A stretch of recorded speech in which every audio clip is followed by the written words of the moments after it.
Ja, res smo zelo veseli, da smo po 5, 6, 7 mesecih dejansko dela prišli do dneva, kjer lahko svoje delo tudi pokažemo.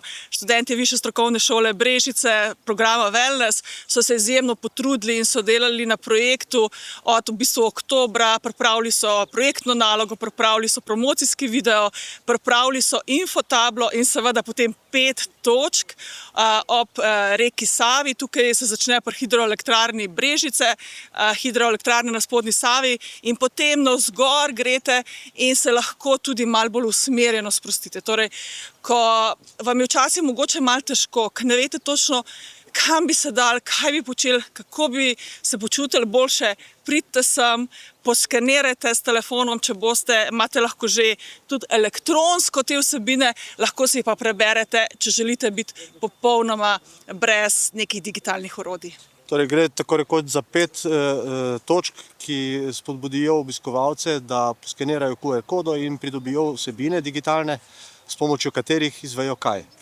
Ja, v bistvu vsaka točka ima svojo zgodbo. Prva točka je na mostu, je točka prehoda, torej da stvari, ki nam v bistvu mogoče malo grenijo življenje, če se tako izrazim, vsak dan pridejo v nek svoj svet, svoj notranji svet, da začutijo sebe, da lahko stvari ostale pustijo na tej strani mostu in potem sledijo svojim občutkom. Potem je druga točka, kjer se bolj osredotočimo na dihanje, na povezavo z svojim telesom, da sebe začutimo. Tretja točka je pol, da se povežemo z naravo, lahko s kakšnim kamenčkom, ko ga naberemo kjerkoli.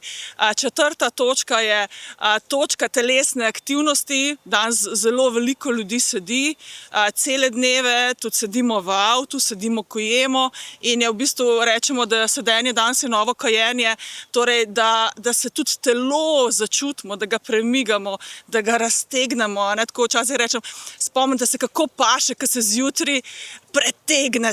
Taka čisto zelo preprosta stvar, pa po drugi strani izjemno učinkovita. In do konca, potem je pa do 5. točke malo daljša pot, skoraj več kot kilometer, pa lahko reflektirate svoje občutke. Dostikrat rečem, ko grem v naravo, mi je zelo vse jasno, ko se z računalnikom sedim in razmišljam, kaj bi naredila, imam 1000 misli, ko sem v naravi, se mi zelo izostrijo. In ta zadnja pot je pa v bistvu res namenjena retrospektivi, torej zakaj sem jaz danes tukaj, kaj želim, kaj bom naredila, ko pridem nazaj in kako se bom osredotočala na življenje.